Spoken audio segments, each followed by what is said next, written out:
पुजारी अभी भी मुखिया के घर पर ही मौजूद था। जब निशिर मोलो की आवाज आना बंद हो गई तो सभी लोग एक एक करके घर से बाहर निकले। मुखिया और ठकुराइन भी पुजारी के साथ घर से बाहर निकल आए। मुखिया जी, अब हमें तांत्रिक बाबा को खबर कर देनी चाहिए। हाँ पुजारी जी, लेकिन पहले पता तो चले कि निशिर मोलो ने किसी को अपना शिकार बनाया है या फिर वो ऐसे ही चले गए। इस तरह राजमहल में इशिता, मेघना और अनुज तीनों उस दरवाजे की तरफ हैरानी से देख रहे थे जो अभी खुला था। उसके अंदर से काला लबादा पहने कोई बाहर निकला जिसके हाथ में एक अजीब सा दिखने वाला गुड्डा था। कौन? वो कुछ और बोला नहीं और लंबी लंबी भयानक सांसें लेने लगा।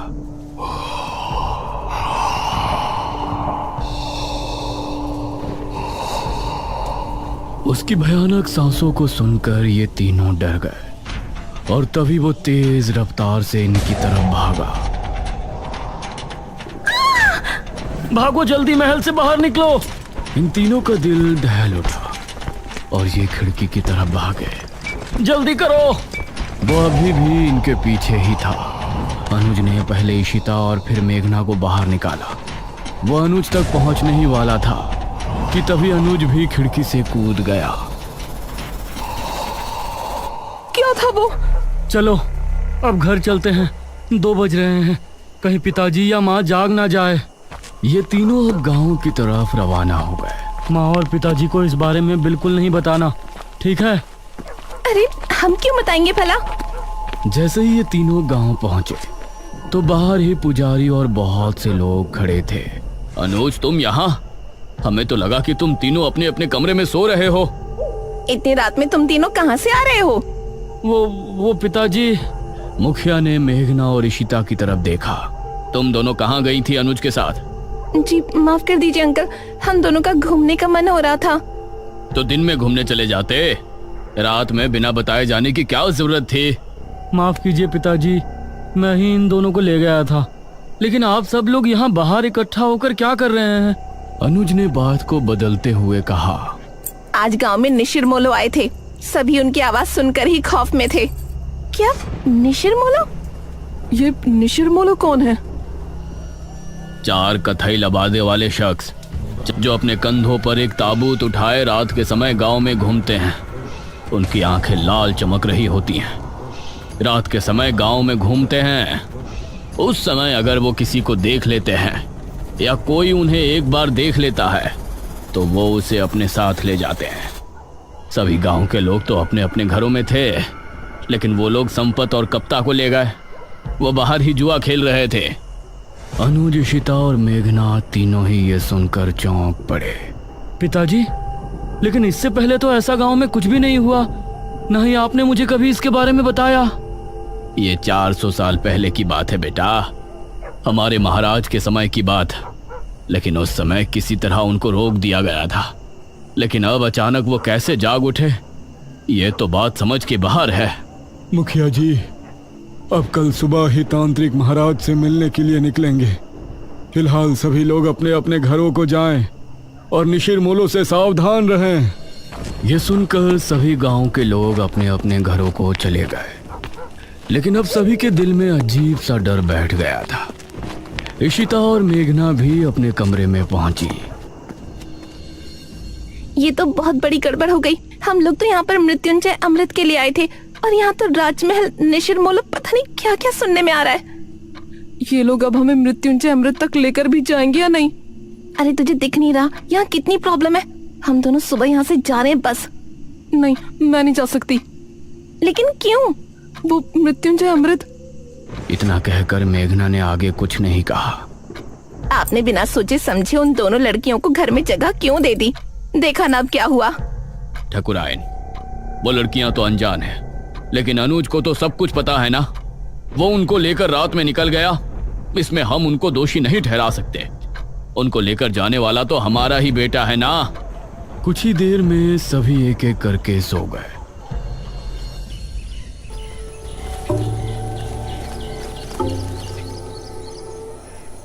सुबह ठकुराइन ने दरवाजे पर दस्तक दी। दोनों उठ जाओ, सुबह हो गई है। ठाकुरायन ने बहुत ही रूडली बोला।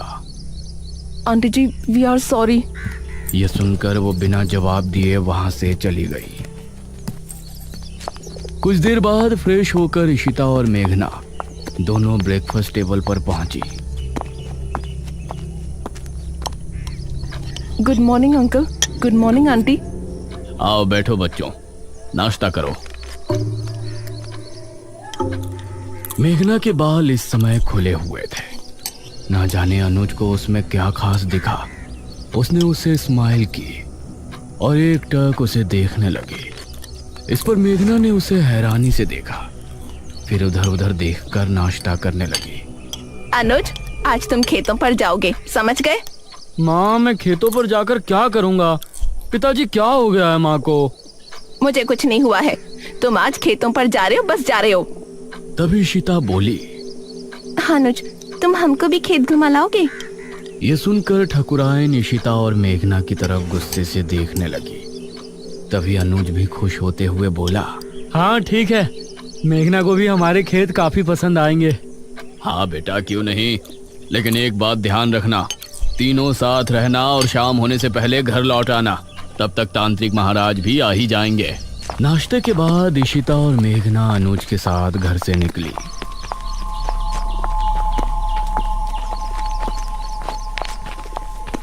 तुम अंकल आंटी के सामने मुझे ऐसे क्यों घूर रहे थे? तुम सच में शहर से ही हो ना? क्यों, कोई शक है? शहर की लड़की होती तो अब तक समझ जाती कि मैं उस पर लाइन मार रहा हूँ। वो मतलब स्लिप हो रहा हूँ। अनुज, उसे ऐसे मजाक बिल्कुल पसंद नहीं। ओह अच्छा। अच्छा ठीक है, सॉरी, लेकिन वो मजाक नहीं था। ये सुनकर मेघना भी हल्के से मुस्कुरा दी। ये लोग अब घने जंगल में पहुंच चुके थे। वैसे अनुज, यहाँ आने से पहले हमने कुछ सुना था। क्या सुना था? यही ना कि हमारे गांव के लोग एक नंबर के बेवकूफ है। अरे नहीं, किसी मृत्युंजय अमृत के बारे में कहा जाता है कि उसको पीने से बड़े से बड़ा रोग दूर हो जाता है। ये सुनकर अनुज ने इशिता और मेघना दोनों को घूर कर देखा। तो तुम लोग यहाँ मृत्युंजय अमृत की तलाश में आई हो? नहीं, वैसे वो झूठ नहीं तो सीधा बोलना था ना। बेकार में राजमहल जाकर मुझे भी माँ से डांट पड़वा दी। वो हमें लगा था कि सीधे उसके बारे में पूछने से तुम कुछ गलत समझोगे। वैसे ये इशिता पूछती तो लगता, लेकिन तुम पूछती तो नहीं लगता। ये कहकर अनुज मुस्कुराने लगा और इस बार मेघना के चेहरे पर भी मुस्कान छलक आई। तो क्या तुम हमें उसके बारे में बता सकते हो? उसकी कहानी बहुत ही अजीब है, मुझे पूरी नहीं पता। तो बताओ ना, मुझे सुनना है। जितनी पता है उतनी बता दो। ये बात मुझे दादाजी ने बताई थी। सन 1600 में एक बहुत बड़ी महामारी फैली थी। जवान बूढ़े सभी की तबीयत बिगड़ती और फिर कुछ ही दिनों में उनकी मौत हो जाती। उस समय जो राजा था उसे इसकी बहुत चिंता सता रही थी और राजा की चिंता देखकर उनकी बेटी राजकुमारी बहुत चिंता में थी। जब ठीक 4 साल उस महामारी को गुजर गए तो राजकुमारी रहस्यमय तरीके से गायब हो गई। गायब? वो कैसे? वो कहीं चली गई थी। राजा ने उन्हें बहुत ढूंढा लेकिन वो कहीं नहीं मिली। उसके बाद ठीक 1 साल 1 महीने बाद राजकुमारी लौटी और अपने साथ वो एक बीज लेकर आई थी। महाराज ने उनसे सवाल किया कि कहाँ थी, तो उसने कोई जवाब नहीं दिया। उसके बाद उस बीज को बोया गया और उससे ये बरगद का पेड़ उगा और इस बरगद के पेड़ से ये मृत्युंजय अमृत, इसको पीने से राज्य में आई महामारी खत्म हो गई। लेकिन कुछ समय बाद ही राज्य पर बहुत बड़ा संकट आया। कैसा संकट? और ये निशिर जिसके बारे में गांव के लोग बातें कर रहे हैं, उनकी क्या कहानी है? उसका तो मुझे भी नहीं पता। फिलहाल तुम वो देखो। उसने सामने की तरफ उंगली पॉइंट की। कुछ ही दूर पर सामने था एक हरा भरा बरगद का पेड़। उसे देखते ही मेघना हैरान रह गई। ये वही पेड़ था जो उसे सपने में दिखाई देता था और अब उसका वो सवाल और भी गहरा हो गया था कि ये पेड़ उसको सपने में क्यों दिखाई देता है। ओह माय गॉड, ये पेड़ तो बहुत बड़ा है। यही मृत्युंजय अमृत का पेड़ है। हाँ, और क्या? लेकिन इससे तो अमृत टपक ही नहीं रहा। वो अमृत तो सिर्फ पूर्णमासी और एकादशी की रात ही कुछ देर के लिए टपकता है। हर समय थोड़ी ना वो गिरता रहेगा। ओह, तो ये बात है। हाँ, अगर तुमको उसे देखना है तो तुम लोग पूर्णमासी तक यहाँ रुक जाओ। ये कहकर अनुज मुस्कुराया। मुझे मेघना के साथ थोड़ा और समय बिताने का भी बहाना मिल जाएगा। हम रुक तो सकते हैं, फिलहाल आप अपनी मम्मी जी को समझाओ। तुमने देखा नहीं सुबह कितना गुस्सा थी वो हमसे। उनका बस चलता तो वो हमें तभी घर से निकाल देती। अरे माँ है ना, तो फिक्र तो होगी ही, लेकिन बेफिक्र रहो, मेरे आगे कोई नहीं बोलता। तुम लोग बेझिझक यहाँ रुक सकते हो। हाँ ठीक है, वैसे भी हम लोग मृत्युंजय अमृत देखने से पहले तो नहीं जा सकते। लेकिन वो आदमी जो हमें राजमहल में नजर आया था, वो कौन था? इस पर अनुज ने मेघना से नजरें मिलाई। पागल। पागल? What do you mean? देखो, उस वक्त उसे देखकर तो मैं भी डर गया था, लेकिन अब सोचता हूँ कि कोई पागल ही होगा जो बेचारा उस राजमहल में सो रहा होगा। हमने उसकी नींद खराब कर दी तो उसी वजह से हमारे पीछे भागा होगा। मेघना को इस बात में सहमति नहीं नजर आई। वो कोई पागल तो हो नहीं सकता, उसका पहनावा भी आज के टाइम का नहीं लग रहा था। इशिता ने पेड़ की कुछ फोटो खींची और ये लोग खेतों पर पहुंचे। ये काफी देर तक साथ घूमे और इनके बीच बातें भी खूब हुई। अनुज की बातें अब मेघना को भी अच्छी लगने लगी थी, लेकिन वो अपने सपने और इस गांव के रहस्यों के बारे में ज्यादा सोच रही थी। शाम होने से पहले ये तीनों गांव वापस पहुंच गए।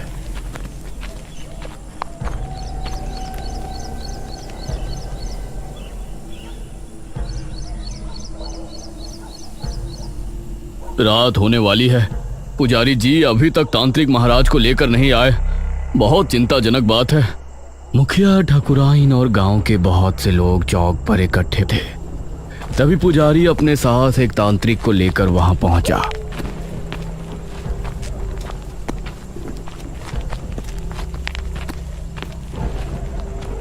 प्रणाम बाबा। प्रणाम। तांत्रिक महाराज नहीं आए? तांत्रिक महाराज शाम से ध्यान मग्न बैठे हैं।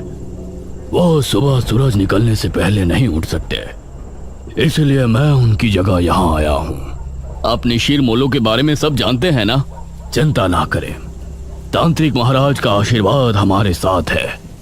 हम आपकी समस्या का निवारण करने की पूरी कोशिश करेंगे। तो बताइए तांत्रिक जी, क्या करना होगा? हम पूरी रात जाग कर एक अनुष्ठान करेंगे जो कि गांव के चौक पर होगा। यह पता लगाएंगे कि निशिर मोलो अचानक कैसे जाग उठे। आप सामग्री तैयार करें। एक बार अगर हम अनुष्ठान शुरू कर देंगे तो उसके बाद पूर्ण होने से पहले उठने का हमारे पास कोई कारण नहीं होगा। बहुत बहुत धन्यवाद बाबा, भगवान आपको सफल करे। इशिता ने चुपके से मेघना से कहा, ये लोग सच में बेवकूफ हैं या मुझे ऐसा लग रहा है? ये तू क्या कह रही है? और क्या, वो आदमी गायब हुए हैं, उसके पीछे कोई और वजह भी तो हो सकती है। जरूरी है कि उन्हें किसी भूत ने उठाया हो। निशिर मोलो, चुप कर। कुछ ही देर में अनुष्ठान की पूरी तैयारी हो गई। एक अग्निकुंड, एक कपाल और एक नर हथहड्डी। उसके आसपास 4 धूप बत्तियों से धुआं निकलकर वातावरण को शुद्ध कर रहा था। आप सभी अपने अपने घरों में जाएं और अनुष्ठान के सफल होने की प्रार्थना करें। हवा फिर से तेज हो गई थी। चौक पर सिर्फ तांत्रिक और पुजारी नजर आ रहे थे। मेघना और इशिता खिड़की से तांत्रिक को देख रहे थे। मुखिया, अनुज और ठाकुराइन सोफे पर बैठे थे। अरे मेघना, क्या कर रही हो वहां? आकर बैठो ना, कुछ नहीं होने वाला इन लोगों से। अनुज, तुम खुद किसी को नहीं मानते तो मानने वाले का मजाक भी मत बनाओ। अभी ये लोग बातें कर ही रहे होते हैं कि तभी भारी कदमों के साथ 4 निशिर मोलों की आवाज जैसे ही गूंजना शुरू हुई, गांव के सभी लोगों का दिल बुरी तरह से दहल गया।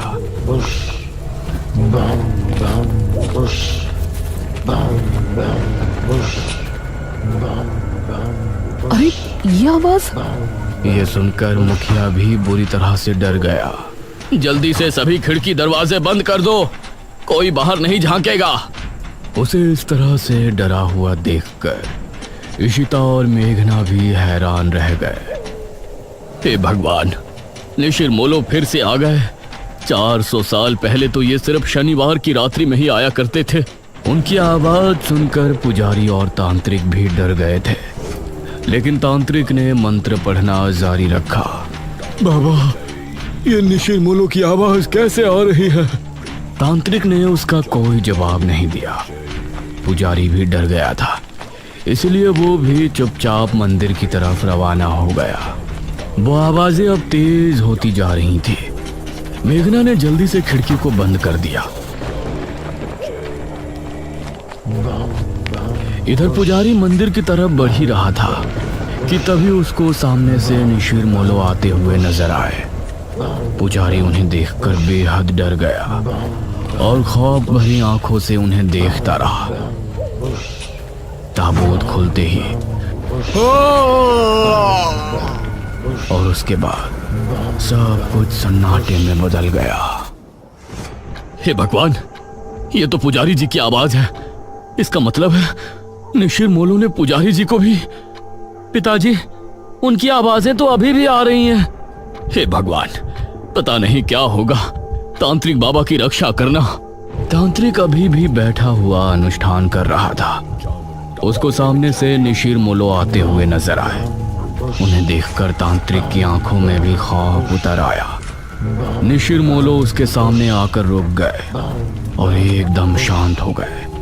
तांत्रिक ने उन्हें देखने के बाद भी अनुष्ठान जारी रखा। आवाज आनी बंद हो गई। लगता है वो चले गए पिताजी। नहीं, अभी कुछ देर अंदर ही रहो।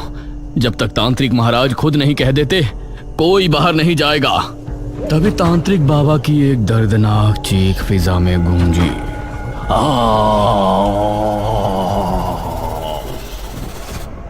हे भगवान, ये तो तांत्रिक बाबा की आवाज है।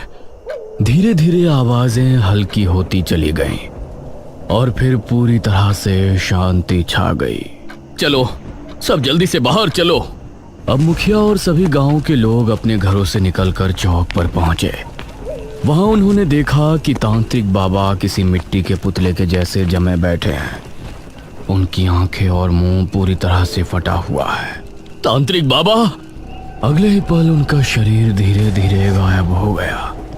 ये भयानक मंजर देखकर सभी के डर के मारे चीख निकल गई। निशिर मोलो पुजारी जी को ले गए और तांत्रिक बाबा का अंत कर दिया। इसका मतलब वो सिर्फ ये अनुष्ठान रोकने आए थे। पिताजी, अब निशिर मोलो से हमें कौन बचाएगा? अब तो तांत्रिक महाराज को ही आना होगा, वही कुछ कर सकते हैं। इशिता और मेघना तांत्रिक की मौत देखकर बहुत डर गई थी। दूसरी तरफ गुफा में बैठे बड़े तांत्रिक ने अचानक से अपनी आंखें खोली। उनके चेहरे पर चिंता की लकीरें साफ नजर आ रही थी। निशिर मोलो का ये रूप, उसने हमारे शिष्य का भी अंत कर दिया। अब हमें खुद वहां जाना होगा, वरना प्रलय आ जाएगा। उस रात जब मेघना सो रही थी तो उसे एक सपना आया। वो एक राजकुमारी वाली वेशभूषा में एक सुनसान जंगली इलाके में घूम रही है। दूर दूर तक कोई नजर नहीं आ रहा है। तभी कोई पीछे से उसके कंधे पर हाथ रखता है। हाँ। मेघना चौंकते हुए पीछे मुड़कर देखती है और उसके मुंह से चीख निकल जाती है। उसे देखकर वो चीखती हुई नींद से जाग उठती है। अरे मेघना, क्या हुआ? मृत्युंजय अमृत क्या है ये तो हमने जान लिया, लेकिन निशिर मोलो कौन है और मेघना का इन सब से क्या संबंध है? वो कौन सा खौफनाक रहस्य है जिसकी वजह से गांव के लोग पहले भी खौफ में थे और आज भी है? इन सभी सवालों के जवाब जानने के लिए हमारे साथ बने रहिए निशिर मोलो के तीसरे भाग में।